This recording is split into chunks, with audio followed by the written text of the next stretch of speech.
Hello, beautiful creatures. This is your Oracle of the Day. Now, this revenge card keeps coming out.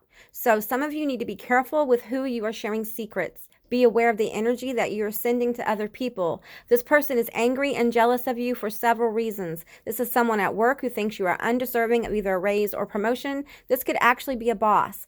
This could also be a person within your social circle who smiles to your face but secretly hates on you. And for some of you, this is someone who wants your partner and is jealous of your relationship. However this presents, pay attention to the red flags. I feel for some of you, they are all over the place. This may be even your best friend. This feels like a hard pill to swallow. Knowledge is power, and if you want to live your best life, the universe will often show you and keep pointing out both blocks and distractions until we understand that we have outgrown the situation. Some of you need to start looking for another job because this one isn't meant for you. Don't just quit. Start looking and thinking about what you want in both a job and a relationship. Have a beautiful day, and I'll talk to you guys later. Bye, guys.